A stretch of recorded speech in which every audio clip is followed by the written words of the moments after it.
Bonjour et merci de nous retrouver pour La Foi prise au mot, votre émission de formation chrétienne. Nous fêtons cette année le 40e anniversaire de Maurice Zindel, né en 1897 et mort en août 1975.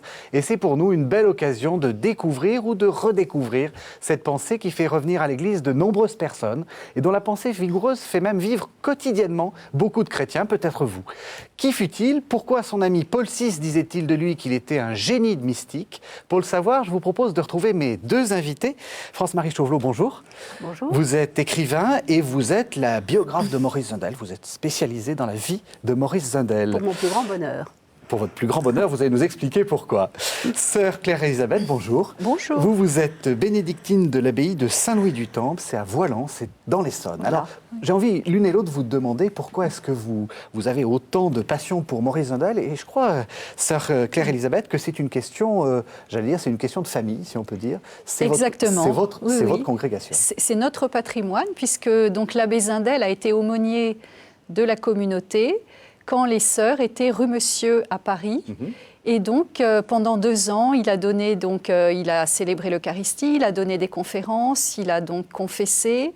Et donc, je me suis dit qu'il était important de faire revivre sur notre abbaye aujourd'hui en Essonne toute sa pensée, de la présenter aux chrétiens comme une pensée qui peut nourrir notre vie de foi.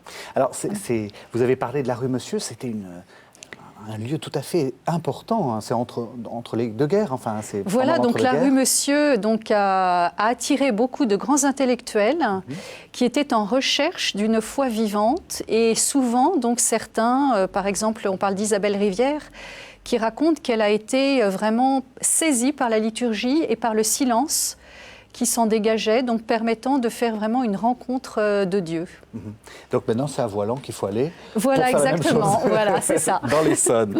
Et vous, comment est-ce que vous êtes arrivé dans le monde zindélien? Qu'est-ce qui vous a fasciné? Ce sont des circonstances éditoriales. Un éditeur avec lequel j'avais déjà travaillé, Christophe Raymond, qui m'a emmené aux Presses de la Renaissance pour faire ce livre en me présentant Bernard de Boissière. Alors donc ce livre, c'est la fameuse biographie, que vous avez écrite avec Bernard de Boissière, effectivement aux Presses de la Renaissance. Ça s'appelle tout simplement Maurice Zindel. Voilà. Tout un programme. Oui, c'est assez clair.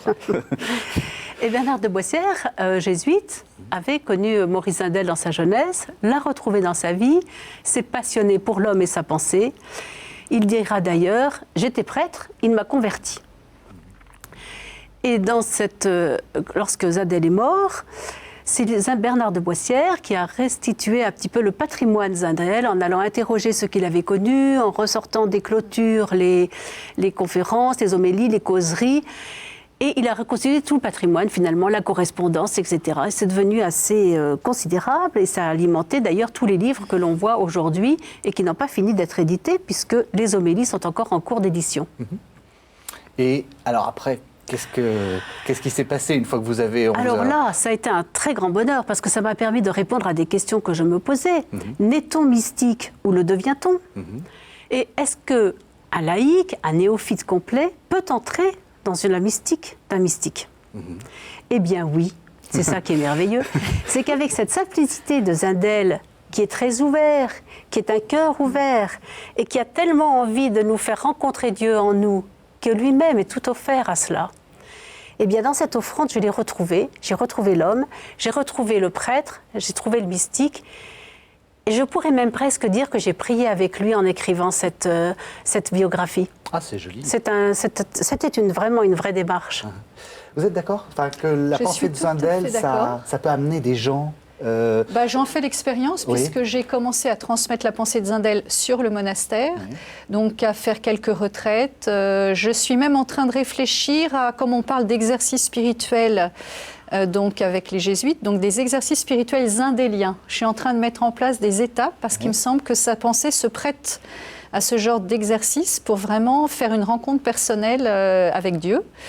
Donc, à chaque fois, je demande, hier, j'en parlais à des équipes Notre-Dame, hein, des jeunes couples, et ils ont été tout à fait passionnés. Donc, je leur ai dit, bah, maintenant, vous n'avez plus qu'à lire Zindel. Voilà.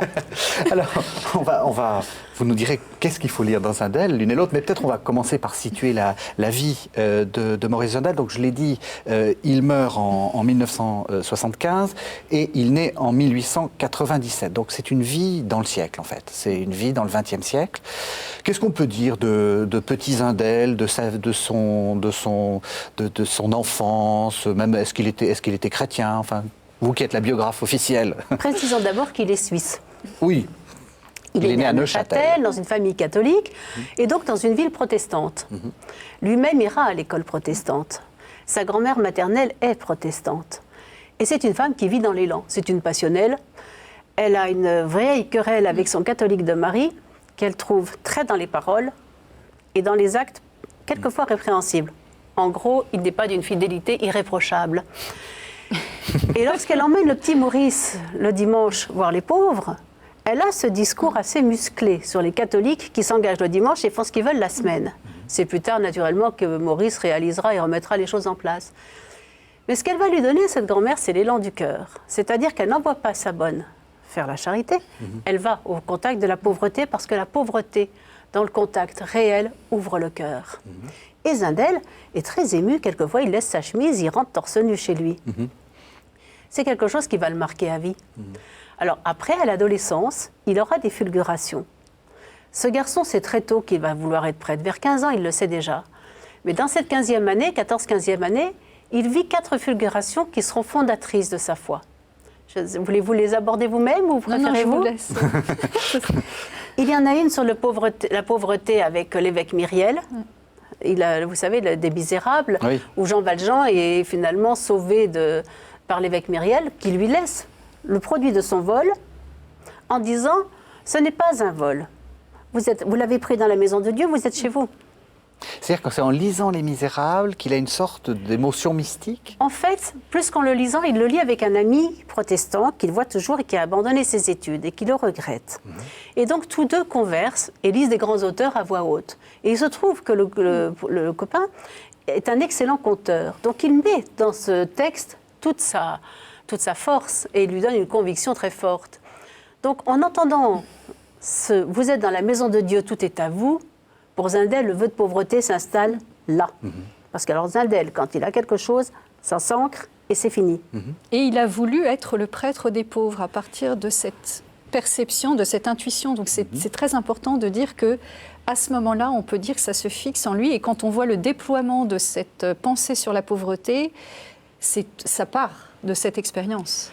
Et l'Église doit être pauvre. Voilà. Il a une deuxième lecture avec ce garçon sur les béatitudes. Oui.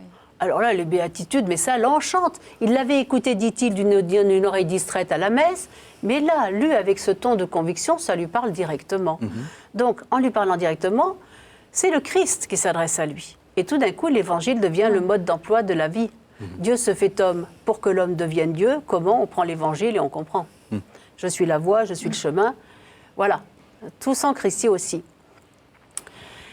Et puis, la troisième fulguration, elle est très belle. C'est un 8 décembre dans l'église de l'Assomption à Genève.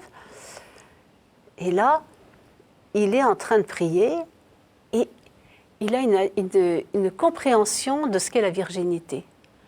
C'est-à-dire que la virginité, ça va bien au-delà d'une question physique. Pour lui, la virginité est une attitude de l'esprit qui passe par une forme de pauvreté intérieure quand on se laisse emplir de ce que l'on contemple. Marie est en contemplation constante. En tous, elle voit l'œuvre de Dieu, l'œuvre de l'Esprit. Elle s'en nourrit. Elle se vide d'elle-même et elle incarne ce qu'elle contemple. Elle incarne Dieu. Et nous sommes tous appelés à cette vocation mystique qui est la vocation de l'homme, que Marie nous montre comme initiatrice, nous vider de nous-mêmes dans notre contemplation, laisser en soi la place à Dieu. Et quand on laisse la place à Dieu, on l'incarne, il emplit nos gestes, il emplit notre regard, il emplit notre message. Et il devient, à ce moment-là, sans aucun prosélytisme, le chemin qui va à l'âme de l'autre. Dieu intérieur qui s'adresse au Dieu intérieur de l'autre. Oui, donc on voit déjà des thèmes. Des intuitions mystiques, là, ouais. déjà très Elles sont profondes. fondatrices, hein, c'est comme un tricotin. Hein. Ouais. Et la quatrième, c'est lorsqu'il est obligé d'aller à l'abbaye de Einsiedeln pour aller apprendre l'allemand, pour entrer au séminaire.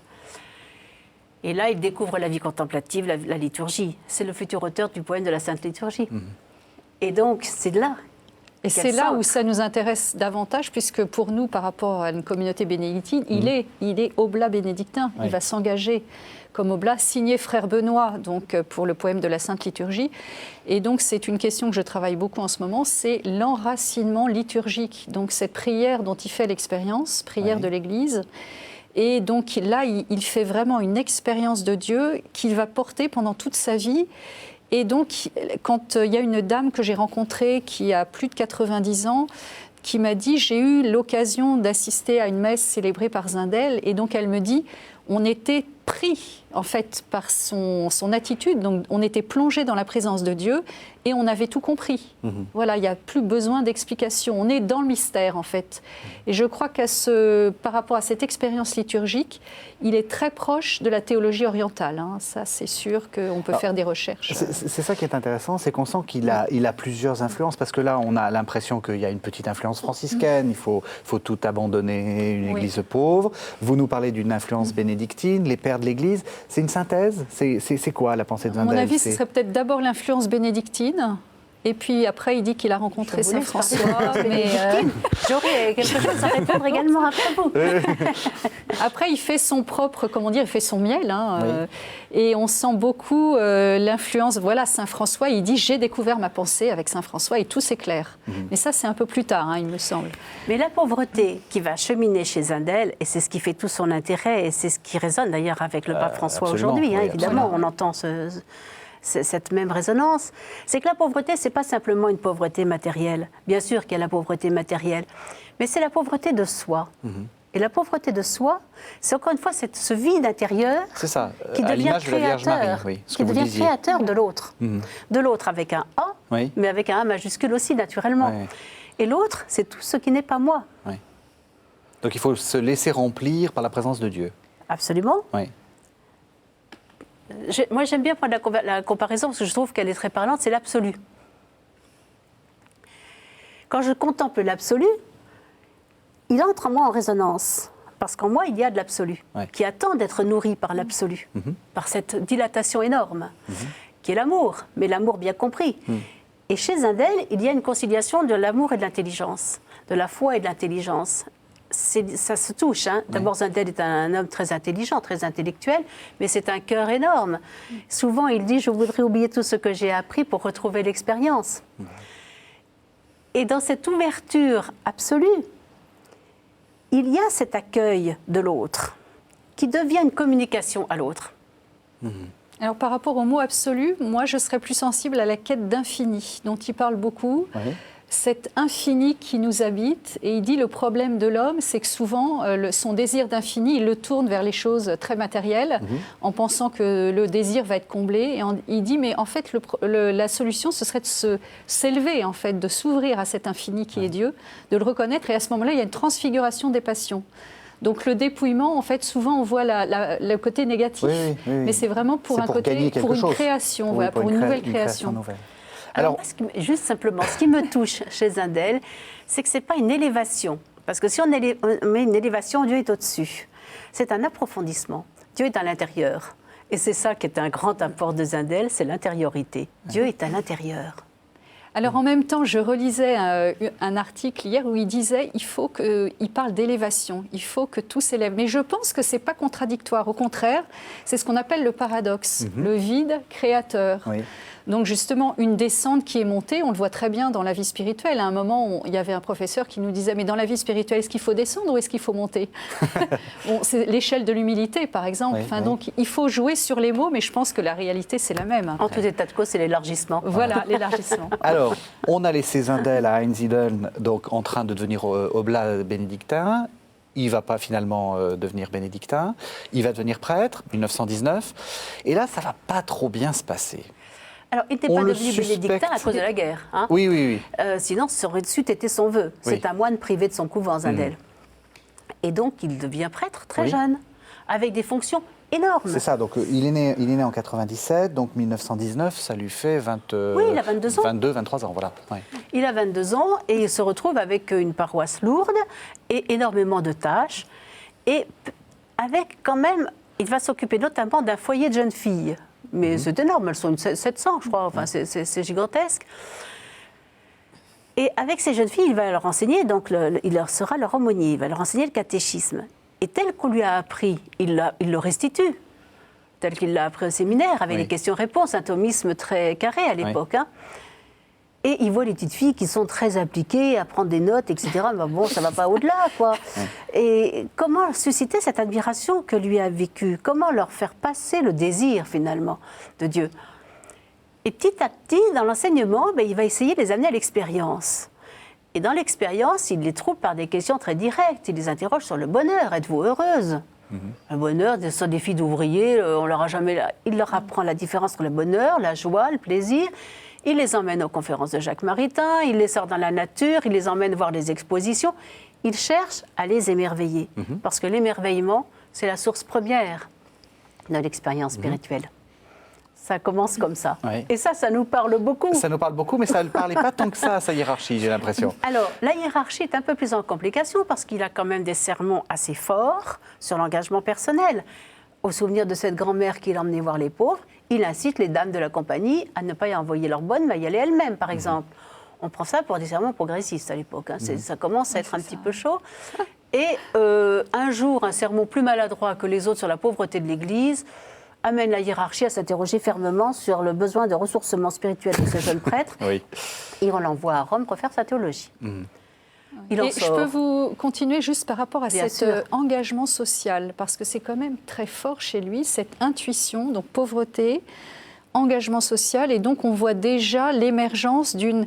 Voilà, la religion doit s'incarner, la religion doit prendre toute la vie. C'est pas possible d'entendre uniquement un discours religieux et puis de ne pas se préoccuper de son prochain et de s'engager vraiment, puisqu'il s'est engagé aussi, il a écrit...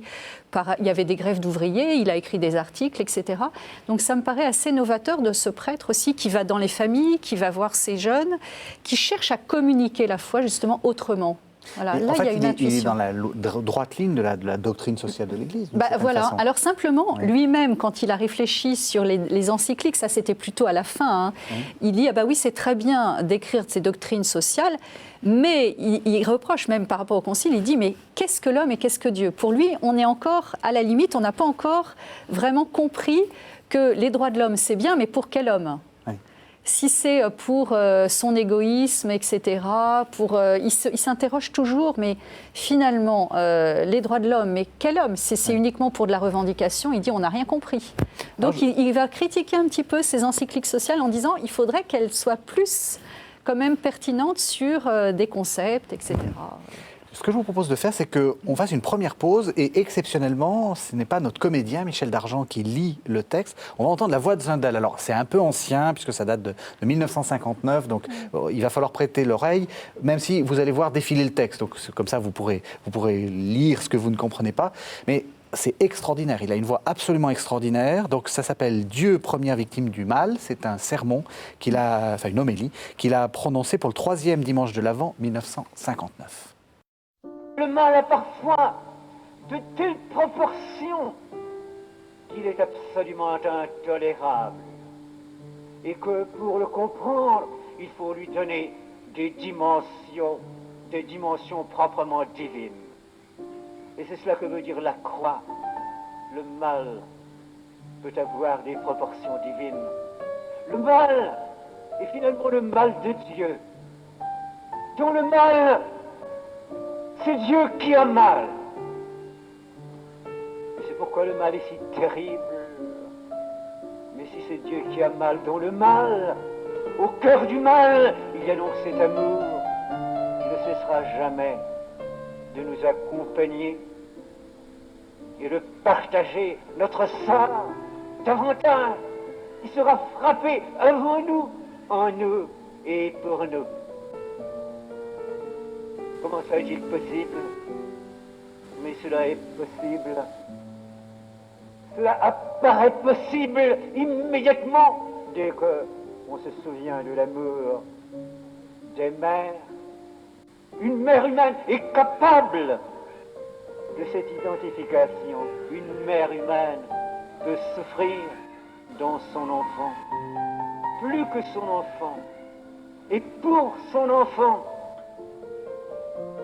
Une mère en pleine santé peut vivre la maladie, peut vivre l'agonie de son enfant plus douloureusement que lui-même, en raison même de cette identification d'amour dont son amour est capable. Et comment voulez-vous que l'amour de Dieu soit moins maternel que l'amour d'une mère? Alors voilà, on a entendu cette voix extraordinaire, cette rhétorique là aussi tout à fait fabuleuse. Enfin, il y a une force rhétorique un peu ancienne. C'était très... voilà, on faisait du grand art, mais c'est extraordinaire. Est-ce que c'est pas à la limite, vous qui êtes théologienne, enfin, dogmatiquement, parce que de dire que Dieu est la première victime du mal, c'est un peu, ça nous met sur la voilà, la exactement. pente d'un Dieu C'est-à-dire faible. que ça, en fait, Zindel, il essaie de renouveler nos catégories théologiques. Et d'ailleurs, on le voit très souvent en partant des expériences de l'humain. Oui. Et donc, on le voit dans ses écrits où, par exemple, il dit « Dieu est plus mère que toutes les mères ». Bon, bah, ça, c'est quand même étonnant d'arriver à écrire ça. Et bon, par rapport à en fait, il a voulu faire passer à l'époque ce qui pour nous, c'est un peu évident, Dieu est amour. Mais à l'époque, on ne parlait pas suffisamment que de cet amour, de cette miséricorde de Dieu. Donc, en fait, il nous dit toujours, bah, il y a un avant et un après. N'oublions pas le lavement des pieds. Jésus est à genoux, il nous lave les pieds. Donc ça nous conduit aussi à comprendre le mystère de la croix. Donc il dit, le Christ fait contrepoids d'amour à tous nos échecs, à tous nos refus. Et l'essentiel pour lui, c'est que la liberté de l'homme doit finalement accomplir ce dessein de créateur de Dieu, mais ce n'est pas sans nous. Donc le mystère du mal s'inscrit aussi dans cette logique qui n'est pas une logique, qui est une folie, la folie de l'amour de Dieu. Mais en même temps, c'est une révolution conceptuelle, parce que c'est vrai que quand on voit le mal, on se dit pourquoi Dieu nous a-t-il envoyé ce mal, etc. Lui, il dit non. Alors il se base, Zindel aussi. C'est la première victime. Oui, sur ce discours, évidemment. Mais c'est toujours, je pense, la question du mal. Hein. Les théologiens, on voit tous les livres qui ont été écrits, qui continuent. On n'a pas de réponse non plus. L'énigme du mal. Oui. Donc c'est vrai que Zindel propose cette réponse, ce discours. Et donc après, à chacun de faire son chemin, mais il n'y a pas non plus de réponse. Hein. Que justement, on change d'attitude vis-à-vis de Dieu, c'est-à-dire en entendant ça. C'est-à-dire qu'on ne peut plus dire pourquoi m'as-tu fait ça, etc. On essaie de... Oui, parce que lui, au contraire, va dire mais vous êtes responsable en fait de Dieu. C'est vous qui portez Dieu. C'est à vous de le mettre au monde. Donc c'est vrai que ça transforme aussi le discours. Mais je pense par contre qu'il ne faut pas absolutiser non plus. C'est-à-dire que c'est là où on se dit c'est une pensée mystique. Oui. C'est justement, pour lui, c'est sa manière de l'exprimer. Et moi, personnellement, c'est comme ça que je l'entends. Il faut aussi peut-être, il n'y a pas que ce penseur. Donc, quelquefois, on dit, bah oui, il écrit ça. Il n'y a pas non plus à absolutiser, parce que peut-être que quelqu'un va arriver à exprimer aussi ce mystère du mal. Je pense que quand on reprend tous les mystiques, par exemple, il y a un mystique qui s'appelle Silésius, et on sent que Zindel, il cite beaucoup de textes de Silésius. Donc c'est important de voir aussi comment il s'enracine, et c'est essayer finalement de donner vie aux mots, et de dire mais comment on pourrait vraiment ajuster le mystère de Dieu qui respecte vraiment le mystère de l'homme. Par exemple, il dit, mais arrêtons de penser que Dieu nous punit, que Dieu est tout-puissant, qui nous écrase, qui nous domine. En fait, à l'époque, c'était le débat ou Dieu ou l'homme. Oui. Donc, c'était vraiment ça le problème. Et la question qu'il pose, c'est qu'est-ce que Dieu, qu'est-ce que l'homme? Je ne sais pas ce que... Et en même temps, c'est une pensée qui, pour nous, est très touchante aujourd'hui, parce qu'elle nous interpelle sur notre responsabilité dans le mal. Oui. Parce que le mal... c'est aussi une relation entre les hommes. C'est-à-dire que nous avons toujours le choix, mais à chaque seconde, d'ouvrir nos volets au soleil ou de les fermer. Oui. C'est la maison fermée, ou volet fermé ou ouvert. Ce qui est une belle comparaison parce que, en même temps, c'est toujours la protection, cet absolu dont je parlais tout à l'heure, cet infini que vous préfériez, qui sont de même nature,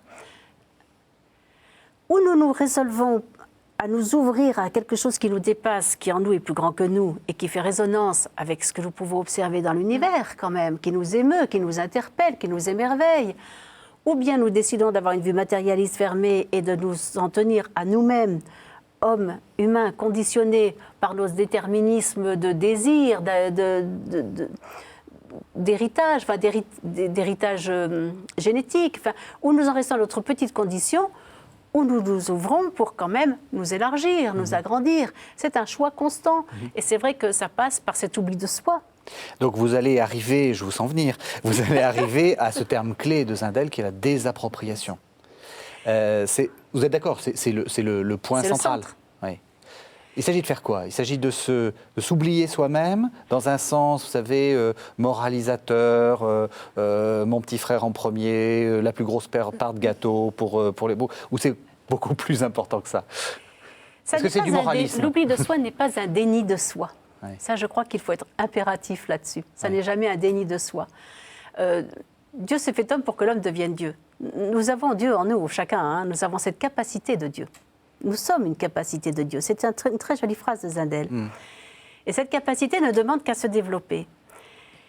La désappropriation, elle s'établit sur la relation trinitaire. Vous ne me contredirez pas, ma sœur. C'est l'autre. C'est l'autre qui est trois. Ouais. Voilà. Si Dieu est tout seul, c'est le Dieu de l'avant-guerre que l'on a tendance à présenter, omnipotent, la guerre va éclater, est-ce que Dieu la laisse? Qui est pour, qui est contre, qui sont les bons, qui sont les méchants? On n'en sort jamais. Dieu n'a pas de fils. Dieu est fils chez Zindel. Dieu est fils, donc c'est déjà un double regard. On existe par le regard de l'autre, mais la tentation narcissique est encore là. Je vous regarde pour que vous me fassiez exister par votre regard que vous allez me rendre. L'intervention de l'esprit, c'est la désappropriation de ce regard. Et ça, c'est extraordinaire. C'est-à-dire que la relation change de nature. La relation n'est plus pour se faire exister soi. La relation devient un mouvement qui fait exister par le mouvement lui-même, comme un oiseau qui ne serait que vol. Très belle phrase. Et c'est ça, la relation. Dieu est relation. Et le décentrement, moi, c'est ça qui m'a frappée dans le début de mes lectures. Finalement, quand il parle de l'émerveillement, quand il nous dit « mais il faut partir de tout le réel », c'est un tremplin, en fait. Hein. La réalité nous conduit à Dieu. C'est, voilà, on est tendu vers l'autre. C'est le changement de centre. Mais en même temps, ce qui me frappe, c'est qu'on a l'impression que c'est une pensée très, très originale, mais on a entendu l'homme capable de Dieu, qui est Augustin et Augustin et Thomas. Vous nous avez dit la relation enfin la Trinité, pardon, comme relation, c'est les pères grecs. Enfin, il est parfaitement dans la tradition. Il est dans la tradition, mais à mon avis, à l'époque, il était novateur. C'est-à-dire que dans sa théologie scolastique, il y avait certains accents qu'on avait oubliés et qu'on a redécouvert avec le renouveau du Concile Vatican II. Donc on peut dire qu'il est plutôt en avance par rapport à certaines intuitions. Mais en même temps, si vous preniez les théologiens occidentaux, on n'en trouve pas trop. Par exemple, là, actuellement, je travaille une vision sacramentelle de l'univers. Il se rapprocherait plutôt des orthodoxes. Donc, on peut dire que comme penseur occidental, il est à ce niveau un peu original. Un peu proche des pères grecs, voilà, c'est ça. De la pensée orthodoxe. Voilà. Et alors, cette relation, pour y revenir, c'est quand même très concret, parce que Zindel est un mystique concret. La relation dans la désappropriation, ça devient le sens de la vie. Parce qu'en fait, c'est la façon dont nous allons être en désappropriation, mais ne serait-ce que vis-à-vis de nous-mêmes. On s'attend toujours nous-mêmes au tournant. C'est une forme d'appropriation négative. On attend de nous quelque chose parce qu'on a été déjà attendu par un regard précédent. Et on attend et on va attendre l'autre. On attend constamment l'autre sur quelque chose. La désappropriation, c'est ce que beaucoup aussi appelleront le lâcher-prise quelque part. Et c'est quelque chose qui est très contemporain, de savoir à s'abandonner à ce qui nous dépasse, tout en restant quand même au contact concret. Vous alliez ? Moi, je dirais, c'est justement retrouver l'homme authentique, mais à la suite d'un certain nombre de mystiques. C'est-à-dire se dépouiller, ce qu'il appelle, il en parle pas mal du rôle social, par exemple, de l'image qu'on veut donner, d'une certaine superficialité. Donc, comment finalement arriver à être vrai et trouver la naissance de l'homme nouveau, en fait, c'est naître à son vrai moi, en fait.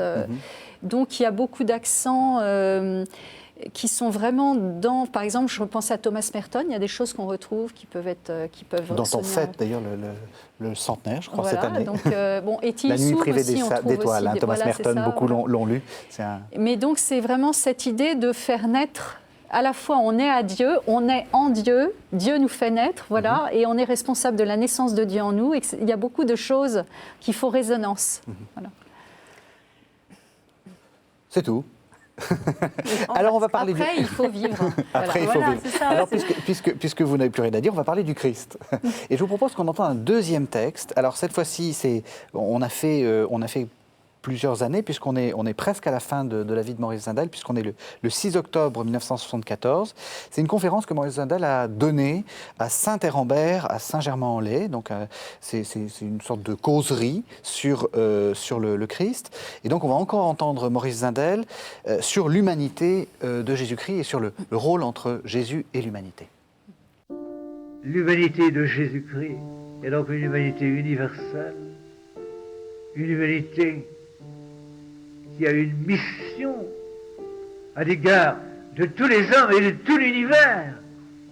Il s'agit de récapituler la création et de lui donner son sens, qui est l'amour, en faisant contrepoids à tous les refus d'amour. Et en effet, c'est cela que le Christ accomplira.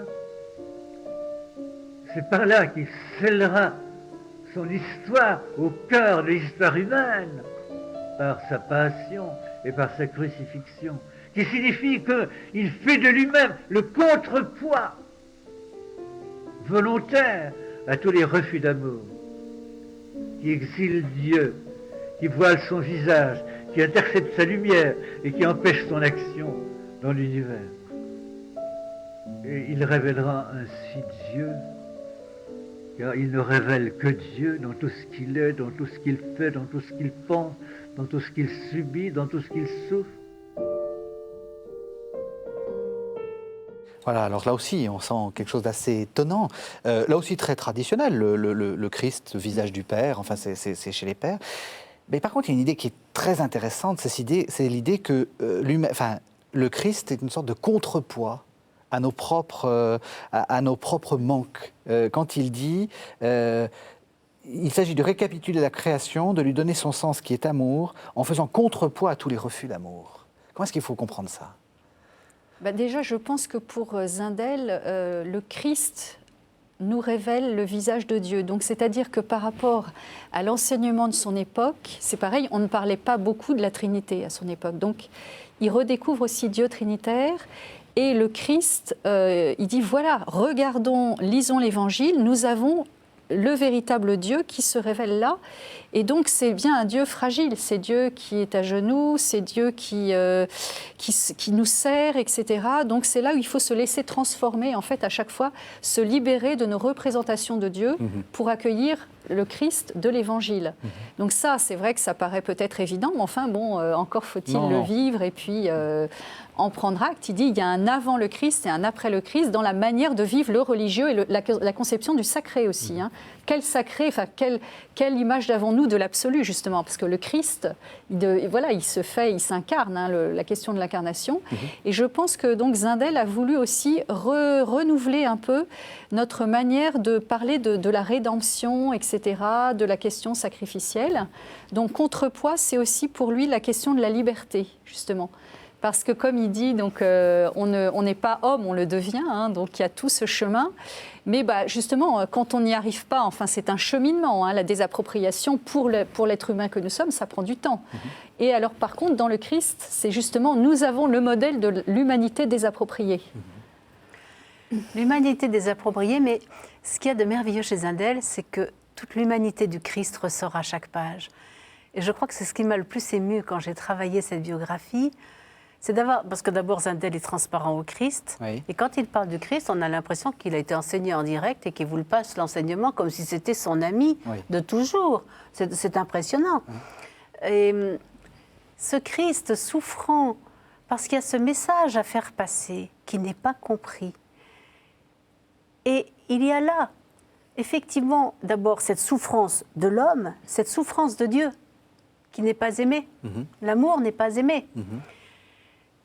Et en même temps, lui-même est la récapitulation de toute cette histoire, de toute cette humanité, de toute cette divinité balbutiante dans le chemin de l'homme.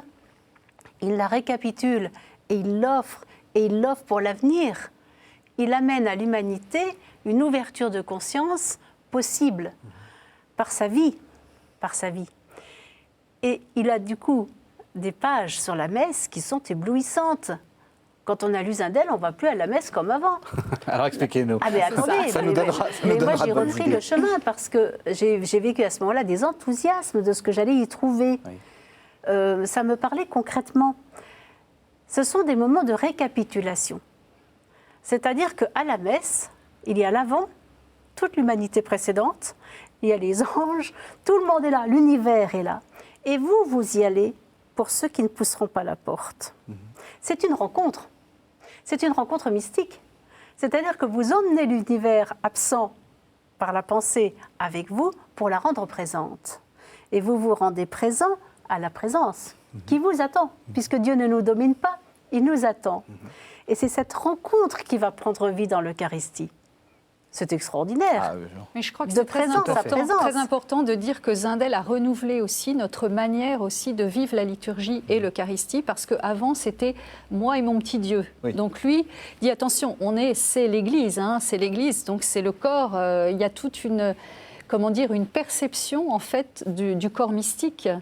Donc il nous dit voilà, c'est toute l'humanité effectivement, comme vous disiez. Toute l'humanité, on a l'impression et tout aussi, l'univers. tout l'univers. C'est un peu comme Teilhard de Chardin, la messe sur le monde. Enfin, on a l'impression que tout le monde est convoqué, voilà, une sorte de vision cosmique. Voilà, et donc il dit aussi que c'est notre liberté. Alors là, c'est une hypothèse aussi dont le trouve dans ses écrits sur l'évolution, que notre liberté aurait une incidence aussi sur l'évolution de la création. Alors on pourrait aussi faire des recherches par rapport à la question écologique, notre responsabilité, on en parle beaucoup. Et il me semble qu'il pourrait y avoir des liens au niveau de la recherche de la pensée là-dessus. Alors revenons sur la désappropriation, parce que j'avance puisqu'on arrive bientôt à la fin de l'émission. L'expérience de la désappropriation, Zindel la vit elle-même, parce que j'aimerais qu'on revienne aussi à sa biographie. Vous nous avez dit, on lui a fait faire un petit voyage d'études à Rome, et puis on ne l'a pas vraiment repris. Enfin, je veux dire, il est à la marge. Quand il revient en Suisse, où il revient pour reprendre ses fonctions, il est avec ses valises à la paroisse. Et à la paroisse, on lui dit c'est pourquoi l'évêque ne nous a donné aucune consigne vous concernant. Oui. Et en effet, parce que l'évêque est en train de réfléchir à ce qu'il va en faire. Et le cardinal Journet lui dit peut-être qu'il serait mieux en France, parce qu'il a bien vu que l'esprit suisse bloquait un petit peu avec Zindel.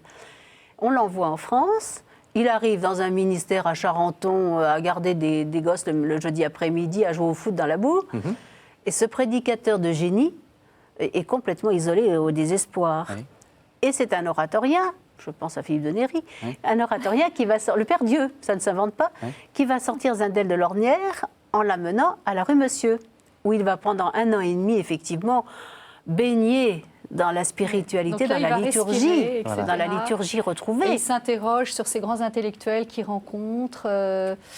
Donc, il devient ami avec certains d'entre eux. Et puis, souvent, il reparle beaucoup de la question du silence, parce que c'est vraiment un thème important dans sa mystique, parce que la source, c'est la liturgie. Oui. Donc, silence et liturgie. Le silence, c'est le berceau de Dieu. Voilà, et la manière dont il est en relation avec les personnes. Donc j'ai eu le témoignage aussi d'une sœur qui disait qu'elle s'est convertie, donc elle rencontre Zindel.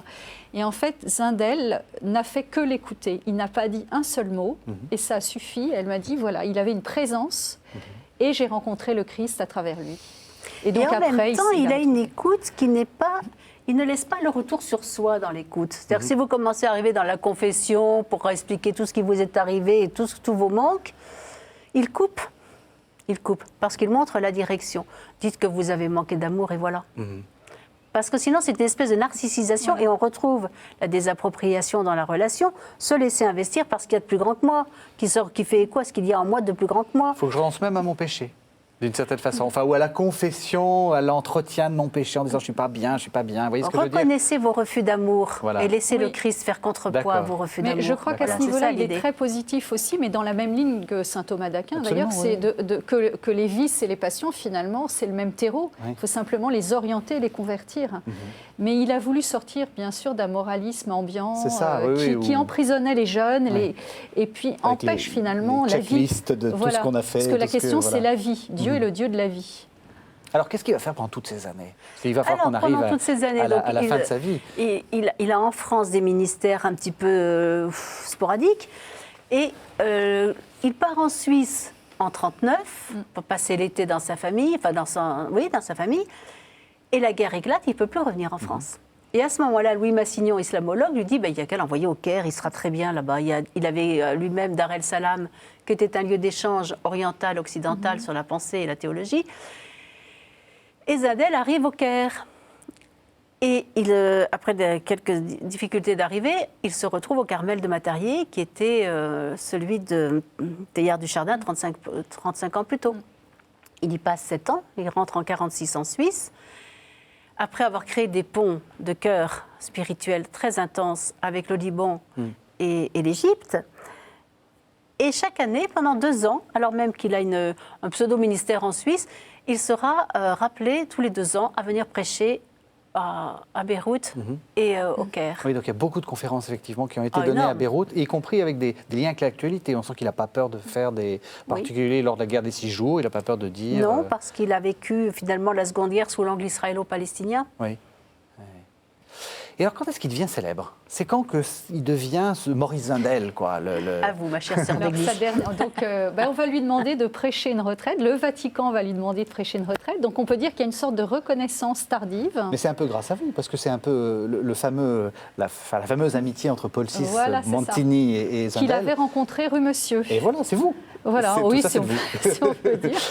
Mais c'est très intéressant de voir l'évolution. Il a pu synthétiser finalement toute sa pensée dans cette retraite. Oui. Simplement, il y a quelques conférences qui n'ont pas été forcément reprises dans les livres parce que Sur la question de l'humilité de Dieu. l'humilité de Dieu, voilà, encore à l'époque, pour certains théologiens, c'était impensable de parler de l'humilité de Dieu. Donc, on est quoi, dans les années 70, 72? Oh, on est plus que ça, on est entre 72 et 75. D'accord. Donc en 72, il prêche a cappella 22 conférences, Oui. sans aucune note, sans rien, les mains dans les poches, qui sont, mais c'est ça, Devant le hein, pape. qui sont finalement la concrétisation, la synthèse de sa pensée, comme vous le disiez très bien. Et Paul VI est émerveillé. Il y a une lettre de Paul VI très belle sur cette récapitulation. Mais Monseigneur Montini va quand même demander de la part du Vatican une relecture un petit peu... voilà. Il a bien été enregistré, mais on ne voudrait pas que l'enregistrement soit retranscrit tel quel. Une reprise, voilà. Oui. Et pendant les 2 années qui restent, avec tout ce qu'il a quand même comme prédication en France, Et de conférences, et de énormément de conférences, conférences, ouais. alors des conférences quand même qui sont toujours un peu encloses, hein, Oui. parce que le grand conférencier de Zindel, c'est Varillon. Oui. C'est Varillon qui va donner en France toutes les conférences Zindel sans le citer. Enfin, c'est vous dire si Zindel a été marginalisé quand même. Et donc l'humilité de Dieu, la pauvreté de Dieu, etc., toutes ces conférences-là, c'est Varillon qui les... La souffrance de Dieu. La souffrance de Dieu, c'est Varillon qui les fait connaître. Et le succès de Varillon a été extraordinaire. Oui, oui, oui, absolument. Et donc, absolument. c'était la pensée de Zindel. Oui. Et donc, pendant ces 2 dernières années où il est quand même assez malade, hein, enfin assez fatigué et âgé, etc., il va retranscrire ce livre qui va paraître 3 ans après sa mort en 75, Quel homme, quel lieu, qui sont les retraites au Vatican. D'accord. Et donc, c'est là où il est vraiment célèbre, enfin, où il est très connu. Entre 72 et 75, oui, mais alors, comme il retourne en son là en Égypte, c'est l'acclamation, vous comprenez bien. Oui. En France, c'est resté un peu plus modéré, parce D'accord. qu'on n'a pas fait le lien Varillon-Zindel. Est-ce qu'il est encore, je parle encore une fois à la théologienne, est-ce que vous diriez qu'il est à la limite, qu'il est parce que comme vous dites, hein, on sent que le Vatican, même sous la bénédiction du pape Montini, a été, enfin, il lui a offert d'une certaine façon la célébrité, Paul VI. Est-ce que vous diriez qu'encore maintenant, il y a des choses qui sont à la limite? Oui, je pense qu'il est inclassable. Et donc, comme on dit, le mystique, en fait, il fait éclater la pensée. Hein, donc, Oui. tout part de l'expérience. Donc, quelquefois, il y a certains théologiens que j'ai rencontrés, des dominicains, qui ne supportent pas la pensée de Zindel ou qui ne peuvent pas rentrer, en fait, dans cette pensée. Donc, il faut laisser la liberté à ceux qui qui sont nourris, parce que quand on dit qu'il est poète, voilà, la poésie, hein, c'est le jeu des mots, ça veut, c'est le symbole, etc. Ça nous ouvre à autre chose. Mais si on dit, bah oui, c'est comme ça, c'est carré, etc., impossible de penser au Dieu fragile, par exemple. Absolument. Dieu est-il tout-puissant ou Dieu est-il fragile? Oui, c'est sur un mode poétique qu'on peut penser au Dieu voilà, fragile. Vous avez donc tout à fait raison. On ne peut pas faire une dogmatique sur un Dieu C'est-à-dire que fragile. si, par exemple, vous avez un théologien comme Moltmann, on Oui. retrouve certains accents de Zindel, on peut dire qu'il y a des choses qui se rejoignent, et donc on peut travailler sur ce qui peut sonner, en fait, entre le mystique et le théologien. Et après, est-ce que Zindel est vraiment un théologien? Enfin, il n'y a pas de réponse. Est-ce qu'il est poète, mystique, etc. Il était mystique dans le sens classique, dans le sens extase mystique, vous voyez, un peu Thérèse d'Avila. Enfin... Il a connu quelques extases, mais il n'en a jamais parlé. Oui. Ce sont plutôt des témoignages que l'on a sur ces extases. Il y avait des témoignages de lévitation. Il y a la femme de ménage qui rentre pour faire le ménage là où il habite et qui le voit effectivement un peu au-dessus de sa chaise. Il y a, il a des figurations, il a des intuitions. En confession, par exemple, il va chercher là où c'est et là où c'est pas dit. Simplement pour redonner la vie à ce petit point mort. Et ça marche. Il a converti beaucoup, plutôt par ce qu'il dit et parce qu'on sait qu'il vit ce qu'il dit. Il y a une puissance émotionnelle chez Zindel qui est énorme. On l'a entendu là. Oui, c'est très Alors clair. on peut dire, comme vous disiez certains de ses confrères prêtres, oh c'est du théâtre. C'est non, il y a des l'inspiration. choses de vrai, on sent, oui. Non, mais dans le texte, oui, mais dans le ton. Ah oui, non, mais le Dans ton aussi, on sent qu'il le vit. C'est une inspiration, c'est-à-dire qu'il fait le lien entre ce qu'il reçoit et ce qu'il a vécu, et ce qu'il vit, et ce qu'il ressent de ce qu'il... C'est un lien. Dieu se fait homme pour que l'homme devienne Dieu. Et dans ces moments-là, on le touche. C'est une rencontre. Et la rencontre chez Zindel, elle est évidente. Donc elle touche, elle convertit. Moi, ce qui me touche, je dirais que c'est un théologien qui sait communiquer. Ce n'est pas le cas de tous les théologiens. C'est vrai. On peut se dire c'est un mystique qui est vraiment théologien. Mais en même temps, ce sont des intuitions théologiques. Il ne va pas écrire justement des grands textes de dogmatique, etc. Donc on pourrait dire que c'est bien parce qu'on n'arrive pas à le mettre dans une case et peut-être que c'est aussi sa personnalité. Mais il va essayer de communiquer. Je pense que si on peut dire Dieu s'est fait parole, et on peut dire que Zindel, il a quand même su parler de cette parole, tout en étant, comment dire, dans une passion de vie. Il transmet la parole de Ce Dieu. qui est en fait une sorte de porte d'entrée pour des théologiens plus difficiles. Voilà, moi, on commence par Zindel et après on va aller voir... À mon avis, c'est une intuition qu'il a eue de dire comment communiquer la foi pour que finalement on ait le désir de Dieu. Et de dire que Dieu c'est la vie et c'est pas au contraire quelque chose qui va nous emprisonner, qui va en fait nous... Parce que souvent il y a des chrétiens qui vous disent « Oh là là, mais moi je m'ennuie à la messe, mais à quoi ça sert tout ça ?»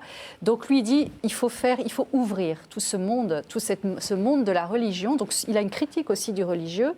Donc moi je pense que c'est vraiment une pensée pour entrer à la fois en théologie, en mystique, en morale. On pourrait dire que dans sa pensée, on a tous les domaines de la théologie. En exégèse aussi, parce qu'il a fait quand même...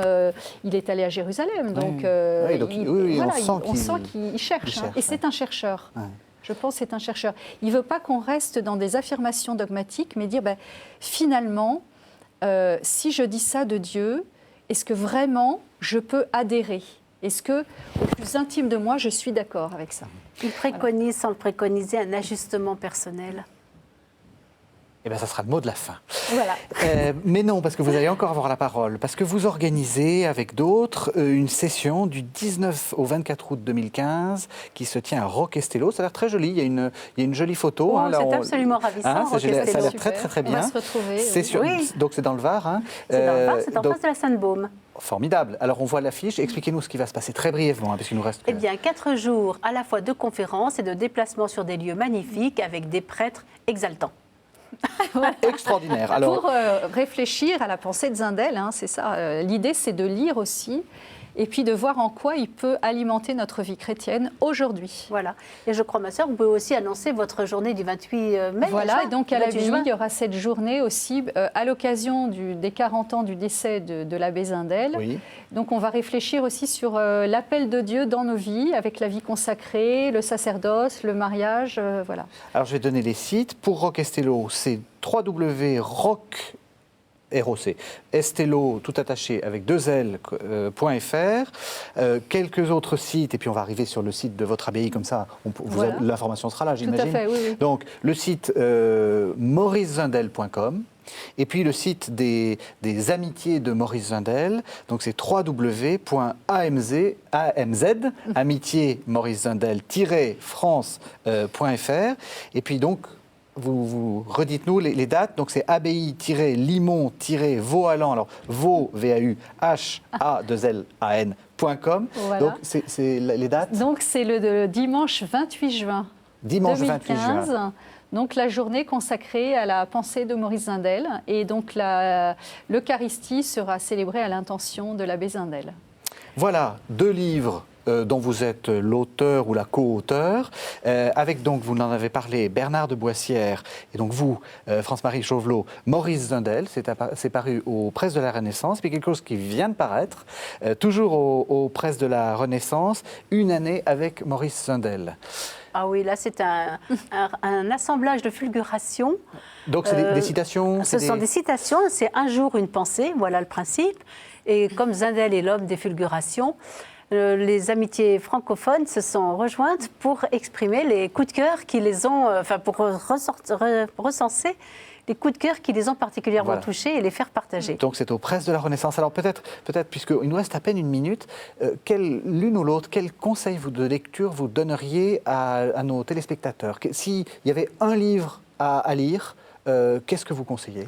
Le poème de la Sainte Liturgie. Le poème de la Sainte Liturgie, il est accessible, on peut le trouver facilement? Oui, tout à fait, c'est réédité. Très bien. Et vous? L'Évangile intérieur et Je parlerai à ton cœur. Alors, c'est donc des pensées... Ce sont des livres qui sont parus chez Anne Sigier. Oui.